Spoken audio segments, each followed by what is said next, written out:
Hello everyone, स्वागत है आप सभी का आपके अपने यूट्यूब चैनल परीक्षा हॉल 247 में। आप झारखंड के किसी भी एग्जाम की तैयारी कर रहे हो, चाहे वह जेएसएससी सीजीएल हो, जेएसएससी जेई हो, झारखंड उत्पाद सिपाही जेपीएससी, किसी भी एग्जाम की तैयारी कर रहे हो जिसमें झारखंड जीके से क्वेश्चंस पूछे जाते हैं, तो आपके लिए यह वीडियो बहुत उपयोगी है। यह जो सीरीज है जिसमें कि हम 7500 प्लस एमसीक्यू क्वेश्चन, जो कि मनीष रंजन सर की बुक है झारखंड वस्तुनिष्ठ, बहुत अच्छी बुक है, बहुत अच्छे अच्छे क्वेश्चंस का इसमें कंपाइलेशन है, यह बहुत उपयोगी होगी आपके लिए। तो आपको इस सीरीज को पूरा फॉलो करना चाहिए। आपको वीडियो के दौरान ही, आपको क्लास के दौरान ही सारे एमसीक्यूज याद हो जाएंगे, यह हमारी गारंटी है। केवल आपको वीडियो ध्यान से देखना है और सुनना है, और 2 या 3 बार अगर इसे आप देख लेते हैं तो आपको बुक भी पढ़ने की ज़रूरत नहीं होगी। आप केवल इसे सुनेंगे, आपको पूरा का पूरा याद हो जाएगा। हम झारखंड के इतिहास का पहला जो क्लास है उसको अपलोड कर चुके हैं। आप झारखंड जीके वाली एमसीक्यू वाली प्लेलिस्ट में जाइए, और वहाँ पर अगर आपने झारखंड के इतिहास का वीडियो एमसीक्यू वीडियो नहीं देखा है तो आप पहले उसे देखिए, उसे याद कीजिए, सुनिए और याद हो जाएगा। आज हम लोग झारखंड का आंदोलन, जो कि इसका दूसरा चैप्टर है मनीष रंजन सर की बुक से, उसे करेंगे, पूरा शानदार तरीके से करेंगे, और इसके एक एक एमसीक्यू को आपको अभी याद कराएंगे, यह हमारी गारंटी है। तो चलिए एमसीक्यू को देखते हैं। चलिए स्टार्ट करते हैं। झारखंड के आंदोलन, जो कि मनीष रंजन सर की बुक से, वस्तुनिष्ठ प्रश्न वाली बुक से यह सारे एमसीक्यूज़ लिए गए हैं, तो उससे हम लोग देखेंगे और यहीं पर क्लास में ही पूरे एमसीक्यूज़ को याद करेंगे। पहला क्वेश्चन है, सदान झारखंड में कौन है? सदान झारखंड में कौन है? तो सदान जो है झारखंड में जनजातीय मूल निवासी हैं, वो सदान कहलाते हैं। सदान झारखंड में कौन है? सदान झारखंड में जनजातीय मूल निवासियों को सदान कहा जाता है। अगला है, प्रजातीय दृष्टि से सदान हैं, तो प्रजातीय दृष्टि से सदान आर्य, द्रविड़ वंशी और आग्नेय सभी हैं। तो इसका सही जवाब हो जाएगा उपयुक्त सभी सही। प्रजातीय दृष्टि से सदान आर्य, द्रविड़ वंशी और आग्नेय तीनों हैं। प्रजातीय दृष्टि से सदान आर्य, द्रविड़ वंशी और आग्नेय तीनों हैं। अगला क्वेश्चन देखते हैं कि सदानों की धार्मिक मान्यता के अनुसार कौन सा कथन सत्य है? सदान सूर्य और मनसा के उपासक हैं, सदान कुल देवी देवता की पूजा नहीं करते, सदान पुरोहितवाद और कर्म कांड से मुक्त हैं, उपयुक्त सभी। तो सदान की धार्मिक मान्यता के अनुसार सदान सूर्य और मनसा के उपासक हैं। सदानों की धार्मिक मान्यता के अनुसार सदान सूर्य और मनसा के उपासक हैं। सदानों की धार्मिक मान्यता के अनुसार सदान सूर्य और मनसा के उपासक हैं। अगला क्वेश्चन है, सदान समाज है किस टाइप का समाज है? तो सदान समाज पितृसत्तात्मक समाज है। सदान समाज पितृसत्तात्मक समाज है। सदान समाज पितृसत्तात्मक समाज है। चेर कहाँ के शासक थे? चेर कहाँ के शासक थे? तो चेर जो थे वह पलामू के शासक थे। चेर पलामू के शासक थे। चेर पलामू के शासक थे। जमशेदपुर के टाटा आयरन एवं स्टील वर्क्स के मजदूरों ने हड़ताल कब की थी? जमशेदपुर के टाटा आयरन एवं स्टील वर्क्स के मजदूरों ने हड़ताल 1918 ईस्वी में किया था। जमशेदपुर के टाटा आयरन एवं स्टील वर्क्स के मजदूरों ने हड़ताल 1918 ईस्वी में किया था। महात्मा गांधी पहली बार झारखंड कब आए थे? महात्मा गांधी पहली बार झारखंड 18 नवंबर 1919 को आए थे। महात्मा गांधी पहली बार जब झारखंड आए थे तो वह 4 जून 1917 को आए थे। याद रखिएगा, महात्मा गांधी पहली बार झारखंड कब आए थे? तो महात्मा गांधी पहली बार झारखंड 4 जून 1917 को आए थे। महात्मा गांधी पहली बार झारखंड 4 जून 1917 को आए थे। महात्मा गांधी पहली बार झारखंड 4 जून 1917 को आए थे। मौलाना अबुल कलाम आज़ाद को 3 वर्ष के लिए कहाँ नज़रबंद किया गया था? मौलाना अबुल कलाम आज़ाद को 3 वर्ष के लिए रांची में नज़रबंद किया गया था। मौलाना अबुल कलाम आज़ाद को 3 वर्षों के लिए रांची में नज़रबंद किया गया था।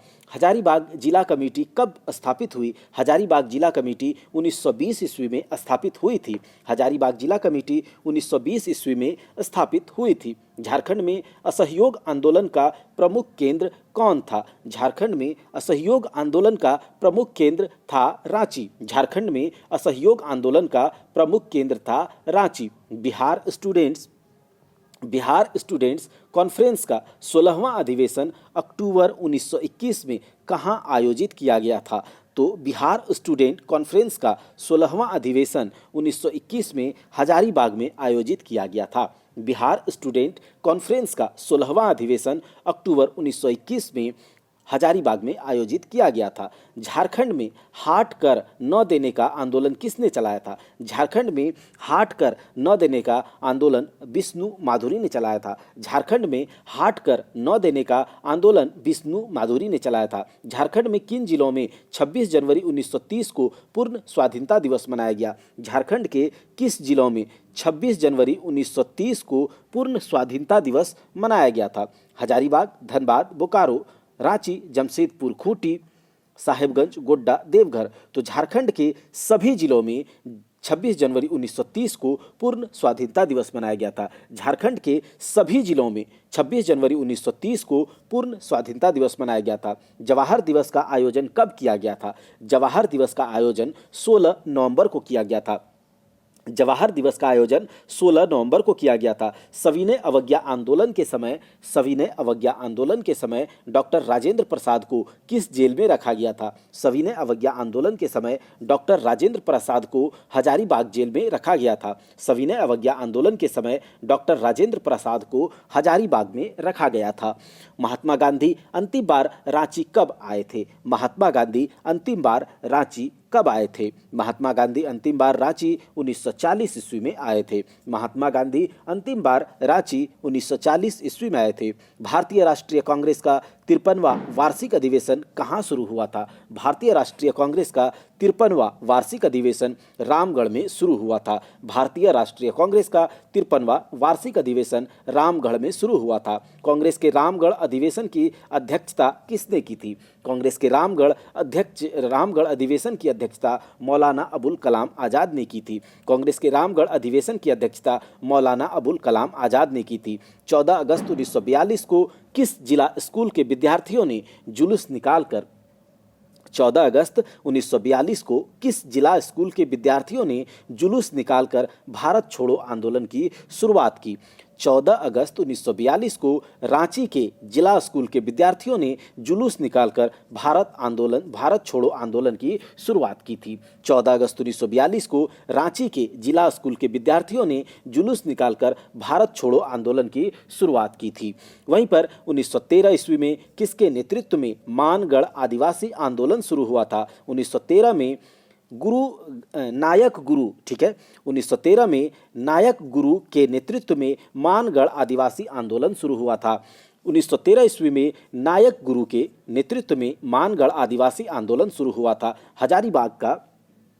हजारीबाग का जतिन बाघा किसे कहा जाने लगा था? हजारीबाग का जतिन बाघा राम विनोद सिंह को कहा जाने लगा था। हजारीबाग का जतिन बाघा राम विनोद सिंह को कहा जाने लगा था। तिलका मांझी ने किसको अपने तीर का लक्ष्य बनाकर मार डाला था? तिलका मांझी ने क्लीवलैंड को अपने तीर का लक्ष्य बनाकर मार डाला था। तिलका मांझी ने क्लीवलैंड को अपने तीर का लक्ष्य बनाकर मार डाला था। तिलका मांझी को अंग्रेजों द्वारा किस वर्ष फांसी दिया गया था?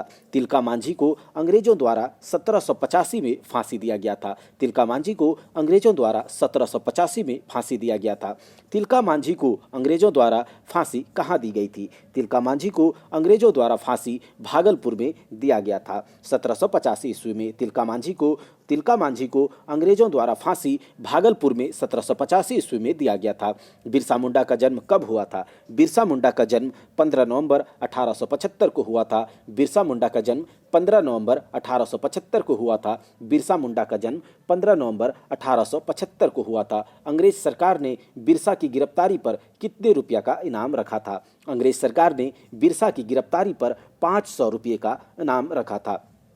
अंग्रेज सरकार ने बिरसा की गिरफ्तारी पर 500 रुपये का इनाम रखा था। अंग्रेज सरकार ने बिरसा मुंडा की मौत का कारण क्या बताया था? अंग्रेज सरकार ने बिरसा मुंडा के मौत का कारण हैजा बताया था। अंग्रेज सरकार ने बिरसा मुंडा के मौत का कारण हैजा बताया था। बिरसा मुंडा की मृत्यु कब हुई थी? बिरसा मुंडा की मृत्यु 9 जून 1900 ईस्वी को हुई थी। बिरसा मुंडा की मृत्यु 9 जून 1900 ईस्वी को हुई थी। बिरसा मुंडा की मृत्यु 9 जून 1900 ईस्वी को हुई थी। बिरसा मुंडा ने मुंडा समाज में सुधारवादी आंदोलन चलाया और किसके प्रवर्तक बने? तो बिरसा मुंडा ने मुंडा समाज में सुधारवादी आंदोलन चलाया और बिरसाइत के प्रवर्तक बने। बिरसा मुंडा ने मुंडा समाज में सुधारवादी आंदोलन चलाया और बिरसाइत के प्रवर्तक बने।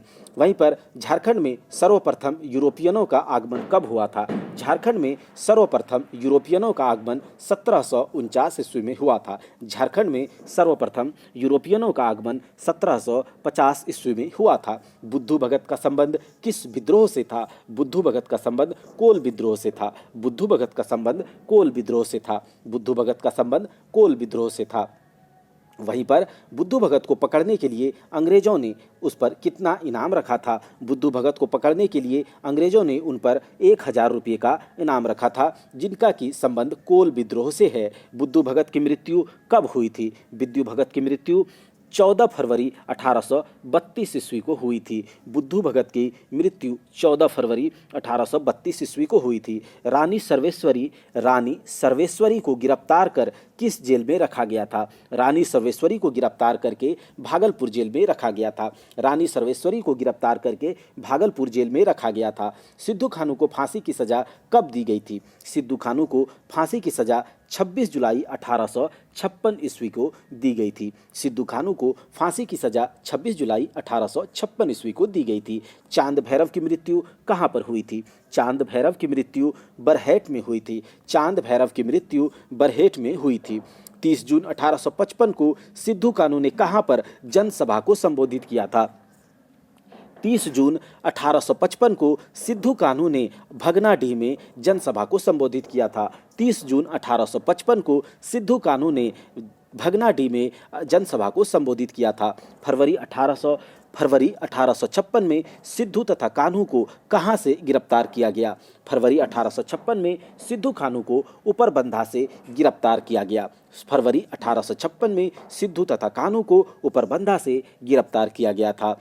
रांची के जगन्नाथ मंदिर की स्थापना किसने की थी? रांची के जगन्नाथ मंदिर की स्थापना ठाकुर एनी सिंह ने की थी, एनी शाह ने किया था।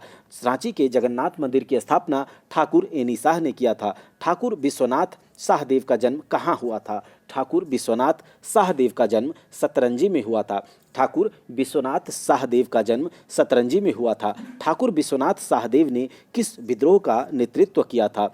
ठाकुर विश्वनाथ शाहदेव ने किस विद्रोह का नेतृत्व किया था? तो ठाकुर विश्वनाथ शाहदेव ने डोरंडा सैनिक विद्रोह का नेतृत्व किया था। ठाकुर विश्वनाथ शाहदेव ने डोरंडा सैनिक विद्रोह का नेतृत्व किया था।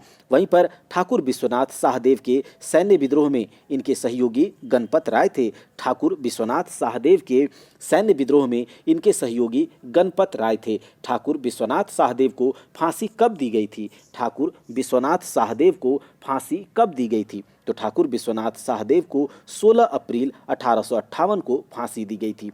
ठाकुर विश्वनाथ शाहदेव को 16 अप्रैल 1858 को फांसी दी गई थी।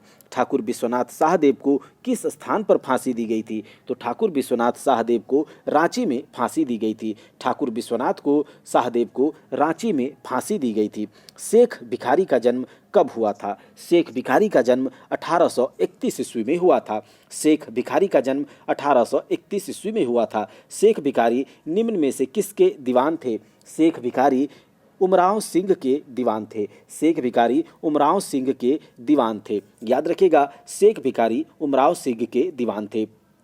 शेख भिखारी को अंग्रेजों द्वारा कहाँ गिरफ्तार किया गया? शेख भिखारी को अंग्रेजों द्वारा चटूपालू घाटी में गिरफ्तार किया गया था। शेख भिखारी को अंग्रेजों द्वारा चटूपालू घाटी में गिरफ्तार किया गया था। शेख भिखारी को अंग्रेजों द्वारा चटूपाली घाटी में गिरफ्तार किया गया था। शेख भिखारी को अंग्रेजों द्वारा फांसी कब दी गई थी? शेख भिखारी को अंग्रेजों द्वारा 8 जनवरी 1858 को फांसी दी गई थी। शेख भिखारी को अंग्रेजों द्वारा 8 जनवरी 1858 को फांसी दी गई थी। शेख भिखारी को अंग्रेजों द्वारा 8 जनवरी 1858 को फांसी दी गई थी। शेख भिखारी के नेतृत्व में व्यापक पैमाने पर कहाँ विद्रोह शुरू हुआ था? शेख भिखारी के नेतृत्व में व्यापक पैमाने पर हजारीबाग में नेतृत्व शुरू हुआ था। शेख भिखारी के नेतृत्व में व्यापक पैमाने पर हजारीबाग में विद्रोह शुरू हुआ था। टिकैत उमराव सिंह का जन्म किस गांव में हुआ था? टिकैत उमराव सिंह का जन्म खटंगा गांव में हुआ था। टिकैत उमराव सिंह का जन्म खटंगा गांव में हुआ था। टिकैत उमराव सिंह का जन्म खटंगा गांव में हुआ था। टिकैत उमराव सिंह को फांसी कब दी गई? जनवरी 1858 ईस्वी में। टिकैत उमराव सिंह को फांसी जनवरी 1858 ईस्वी में दी गई थी। किस विद्रोह को गंगा नारायण हंगामा भी कहा जाता है? किस विद्रोह को गंगा नारायण हंगामा भी कहा जाता है? तो संथाल विद्रोह को गंगा नारायण हंगामा भी कहा जाता है। संथाल विद्रोह को गंगा नारायण हंगामा भी कहा जाता है। सन 1853 से 56 में फूलो जानो बहनों ने किस विद्रोह में महत्वपूर्ण भूमिका निभाई थी? तो फूलो जानो बहनों ने संथाल विद्रोह में महत्वपूर्ण भूमिका निभाई थी। फूलो जानो बहनों ने संथाल विद्रोह में महत्वपूर्ण भूमिका निभाई थी और संथाल विद्रोह को गंगा नारायण हंगामा भी कहा जाता है। नीलांबर पीतांबर भाइयों ने कहां पर 1857 के विद्रोह का नेतृत्व किया था? नीलांबर पीतांबर भाइयों ने 1857 में पलामू से विद्रोह का नेतृत्व किया था। नीलांबर पीतांबर भाइयों ने पलामू से 1857 ईस्वी में विद्रोह का नेतृत्व किया था। वहीं पर नीलांबर पीतांबर भाइयों ने किन जनजातियों को इकट्ठा कर 1857 ईस्वी का विद्रोह किया? तो नीलांबर पीतांबर भाइयों ने चेरो और खरवार जनजातियों को इकट्ठा करके 1857 का विद्रोह किया। नीलांबर पीतांबर भाइयों ने चेरो और खरवार जनजातियों को इकट्ठा करके 1857 ईस्वी का विद्रोह शुरू किया। वहीं पर नीलांबर पीतांबर को किस स्थान पर फांसी दी गई थी? तो नीलांबर पीतांबर को लेस्लीगंज में फांसी दी गई थी। नीलांबर पीतांबर को लेस्लीगंज में फांसी दी गई थी। वीर तेलंगा खड़िया का जन्म कब हुआ था? वीर तेलंगा खड़िया का जन्म 9 फरवरी 1806 ईस्वी में हुआ था। वीर तेलंगा खड़िया का जन्म 9 फरवरी 1806 ईस्वी में हुआ था। वहीं पर वीर तेलंगा खड़िया का जन्म किस जिले में हुआ था? वीर तेलंगा खड़िया का जन्म गुमला जिले में हुआ था। वीर तेलंगा खड़िया का जन्म गुमला जिले में हुआ था। वीर तेलंगा खड़िया के संगठन का नाम क्या था? तो वीर तेलंगा खड़िया के संगठन का नाम पढ़ा पंचायत था, नहीं जूड़ी पंचायत, ठीक है। वीर तेलंगा खड़िया के संगठन का नाम क्या था? जूड़ी पंचायत। वीर तेलंगा खड़िया के संगठन का नाम जूड़ी पंचायत था। वीर तेलंगा खड़िया के पंचायत का नाम जूड़ी पंचायत था, संगठन का नाम जूड़ी पंचायत था। वहीं पर वीर तेलंगा खड़िया की गोली मारकर हत्या किसने की थी? वीर तेलंगा खड़िया की गोली मारकर हत्या बोधन सिंह ने की थी। वीर तेलंगा खड़िया की गोली मारकर हत्या बोधन सिंह ने की थी। वीर तेलंगा खड़िया की गोली मारकर हत्या बोधन सिंह ने की थी। वहीं पर वीर तेलंगा खड़िया की मृत्यु कब हुई थी? वीर तेलंगा खड़िया की मृत्यु 22 अप्रैल 1880 ईस्वी में हुई थी और उनकी गोली मारकर हत्या बोधन सिंह के द्वारा किया गया था और उनकी मृत्यु 22 अप्रैल 1880 ईस्वी में हुआ। जतरा भगत का जन्म कब हुआ था? जतरा भगत का जन्म 1 अक्टूबर 1888 ईस्वी में हुआ। जतरा भगत का जन्म 1 अक्टूबर 1888 ईस्वी में हुआ। जतरा भगत ने टाना भगत आंदोलन कब प्रारंभ किया था? जतरा भगत ने टाना भगत आंदोलन कब प्रारंभ किया था? जतरा भगत ने टाना भगत आंदोलन अप्रैल 1914 ईस्वी में प्रारंभ किया था। जतरा भगत ने टाना भगत आंदोलन अप्रैल 1914 ईस्वी में प्रारंभ किया था। टाना भगत आंदोलन पर किसका प्रभाव था? टाना भगत आंदोलन पर किसका प्रभाव था? टाना भगत आंदोलन पर महात्मा गांधी का प्रभाव था। टाना भगत आंदोलन पर महात्मा गांधी का प्रभाव था। जतरा भगत को गिरफ्तार कर किस जेल में रखा गया था? जतरा भगत को गिरफ्तार करके रांची जेल में रखा गया था। जतरा भगत को गिरफ्तार करके रांची जेल में रखा गया था। जयपाल सिंह का जन्म 3 जनवरी 1903 ईस्वी को हुआ था। जयपाल सिंह का जन्म 3 जनवरी 1903 ईस्वी को हुआ था। जयपाल सिंह का जन्म 3 जनवरी 1903 ईस्वी को हुआ था। जयपाल सिंह का संबंध किस जनजाति से था? तो जयपाल सिंह का संबंध मुंडा जनजाति से था। जयपाल सिंह का संबंध मुंडा जनजाति से था। जयपाल सिंह के सांस्कृतिक गुरु कौन थे? जयपाल सिंह के सांस्कृतिक गुरु सुकरा पाहन थे। जयपाल सिंह के सांस्कृतिक गुरु सुकरा पाहन थे। जयपाल सिंह के सांस्कृतिक गुरु सुकरा पाहन थे। जयपाल सिंह को ओलंपिक के लिए भारतीय हॉकी टीम के कमान किस वर्ष दी गई? जयपाल सिंह को ओलंपिक के लिए भारतीय हॉकी टीम की कमान 1928 ईस्वी में दिया गया था। जयपाल सिंह को हॉकी के ओलंपिक के लिए हॉकी का कमान 1928 ईस्वी में दिया गया था। जयपाल सिंह को हॉकी ओलंपिक के लिए 1928 ईस्वी में हॉकी का कमान दिया गया था। ठीक है, उसके बाद किस वर्ष भारतीय हॉकी टीम ने अपना पहला स्वर्ण पदक जीता था, प्राप्त किया था? तो 1928 ईस्वी में ही भारतीय हॉकी टीम ने अपना पहला स्वर्ण पदक जीता था। 1928 ईस्वी में ही भारतीय हॉकी टीम ने अपना पहला स्वर्ण पदक जीता था। जयपाल सिंह ने किस पार्टी का गठन किया था? जयपाल सिंह ने छोटा नागपुर आदिवासी महासभा का गठन किया था। जयपाल सिंह ने छोटा नागपुर आदिवासी महासभा का गठन किया था। जयपाल सिंह की मृत्यु 23 मार्च 1970 को हुई थी। जयपाल सिंह की मृत्यु 23 मार्च 1970 को हुई थी। जयपाल सिंह की मृत्यु 23 मार्च 1970 को हुई थी। 1930-31 में हरि बाबा आंदोलन कहाँ प्रारंभ हुआ था? 1930-31 ईस्वी में हरि बाबा आंदोलन कहाँ पर प्रारंभ हुआ था? सिंहभूम में प्रारंभ हुआ था। 1930 ईस्वी में हरि बाबा आंदोलन सिंहभूम में प्रारंभ हुआ था। 1910 ईस्वी में ढाका छात्र संघ की स्थापना किसने की थी? 1910 ईस्वी में ढाका छात्र संघ की स्थापना जे बर्थोलेमन ने की थी। 1910 ईस्वी में ढाका छात्र संघ की स्थापना जे बर्थोलेमन ने की थी। 1910 ईस्वी में ढाका छात्र संघ की स्थापना जे बर्थोलेमन ने की थी। किस कॉलेज में ढाका छात्र संघ का गठन हुआ था? किस कॉलेज में ढाका छात्र संघ का गठन हुआ था? तो सेंट कोलंबस कॉलेज में ढाका छात्र संघ का गठन हुआ था। सेंट कोलंबस कॉलेज में ढाका छात्र संघ का गठन हुआ था। जयपाल सिंह मुंडा आदिवासी महासभा के अध्यक्ष कब बने थे? जयपाल सिंह मुंडा आदिवासी महासभा के अध्यक्ष 1939 ईस्वी में बने थे। जयपाल सिंह मुंडा आदिवासी महासभा के अध्यक्ष 1939 ईस्वी में बने थे। दिवा सोरेन का जन्म कब हुआ था? दिवा सोरेन का जन्म 1820 ईस्वी में हुआ था। दिवा सोरेन का जन्म 1820 ईस्वी में हुआ था। किशुन सोरेन का जन्म कहाँ हुआ था? किशुन सोरेन का जन्म पश्चिमी सिंहभूम में हुआ था। किशुन सोरेन का जन्म पश्चिमी सिंहभूम में हुआ था। दिवा किशुन का आपस में क्या संबंध था? दिवा किशुन का आपस में मामा भांजा का संबंध था। दिवा और किशुन का आपस में मामा भांजा का संबंध था। दिवा किशुन के नेतृत्व में विद्रोह कब प्रारंभ हुआ? दिवा किशुन के नेतृत्व में विद्रोह 1872 ईस्वी में प्रारंभ हुआ। दिवा किशुन आपस में मामा भांजा थे।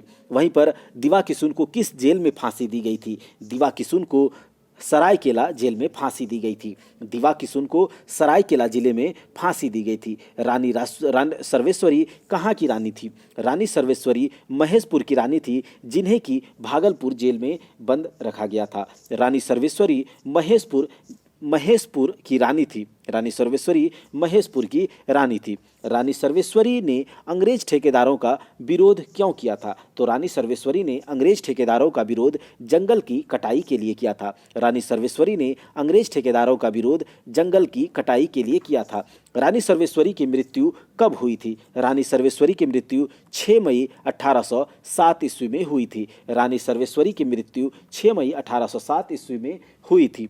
निम्न में से किसका संबंध उली हाथू से है? निम्न में से बिरसा मुंडा का संबंध उली हाथू से है। बिरसा मुंडा का संबंध उली हाथू से है। निम्न में से किसका संबंध एटके डीह से है? निम्न में से किसका संबंध गया मुंडा का संबंध एटके डीह से है? गया मुंडा का संबंध एटके डीह से है। गया मुंडा का संबंध एटके डीह से है। सिद्धू कान्हू का संबंध किस गांव से था? सिद्धू कान्हू का संबंध तो तिगवाडी गांव से था। सिद्धू कान्हू का संबंध तिगवाडी गांव से था। सिद्धू कान्हू का संबंध तिगवाडी गांव से था। नीलांबर पीताम्बर का संबंध किस गांव से था? नीलांबर पीताम्बर का संबंध मगदड़ी से था। नीलांबर पीताम्बर का संबंध मगदड़ी से था। नीलांबर पीताम्बर का संबंध मगदड़ी से था। निम्न में से किसका संबंध चिंगारी नवाटोली गांव से था? निम्न में से जतरा भगत का संबंध चिंगारी नवाटोली से था। जतरा भगत का संबंध चिंगारी नवाटोली से था। वीर बुद्ध भगत का संबंध किस गांव से था? वीर बुद्ध भगत का संबंध जो था वह सीलागाई गांव से था।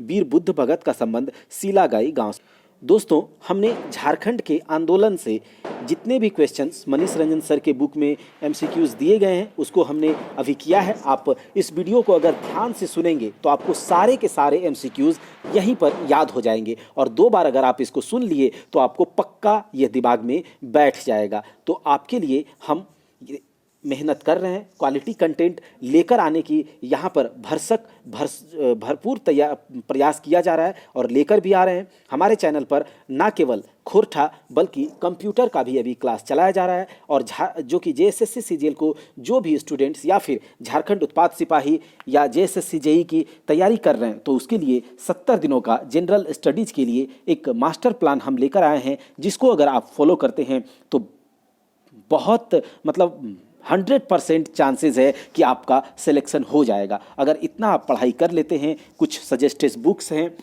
एक प्रॉपर गाइडेंस है और कितना पढ़ना है, कितना छोड़ना है, किस बुक से पढ़ना है, कब पढ़ना है, ये सारे जो आपके जितने भी कन्फ्यूजन हैं वो आपको हमारे साथ मिलकर कंधे से कंधे मिलाकर एड़ी चोटी का जोर अगर आप लगाएंगे 70 दिनों के उस मास्टर प्लान में तो आपकी सफलता निश्चित है। तो आप ज़रूर उस 70 दिनों के मास्टर प्लान से जुड़े। अगर जो बच्चे उस मास्टर प्लान से जुड़ करके पूरे टॉपिक्स को कर रहे हैं वो ज़रूर 10 से 20 दिनों के अंदर सारे बच्चों से आगे होंगे जो अभी तक सोच रहे हैं क्या पढ़े कितना पढ़े। तो आपको अगर रेस में रहना है तो अब से स्टार्ट कर देना होगा। हमारे चैनल पर सारे तरह के वीडियो देखिए, अभी क्राउन जी के एनसीईआरटी सार संकलन उसको पूरा कवर करेंगे, उसके बाद एनसीईआरटी ल्यूसेंट और क्राउन के ऑब्जेक्टिव को भी अच्छे से याद करवा देंगे यहाँ पर ही, और थ्योरी क्लास भी हम यहाँ पर लेकर आ सकते हैं। लेकिन अभी जो बुक्स है उसी को हम कवर कराएंगे, उतने से ही हमारा सफिशिएंट है, हो जाएगा। जनरल साइंस में 20 क्वेश्चंस हो जाएंगे, जनरल स्टडीज़ के 30 क्वेश्चन अच्छे से हो जाएंगे अगर आप उस 70 दिनों के मास्टर प्लान को फॉलो करते हैं। और उसके बाद सारे बुक्स जो कि हम यहाँ पर पढ़ाएंगे वो आपको क्लास में याद हो जाएगा 2 या 3 बार अगर आप उसको देखते हैं। तो तब तक के लिए आपसे हम अलविदा लेते हैं, मिलेंगे नेक्स्ट वीडियो में। आप हमारे साथ बने रहें। चैनल पर नए हैं तो चैनल को सब्सक्राइब करके बेल आइकन दबाइए और ऑल नोटिफिकेशन दबा दीजिएगा ताकि आपको वीडियोज़ को नोटिफिकेशन मिले सबसे पहले। जय हिंद, जय भारत।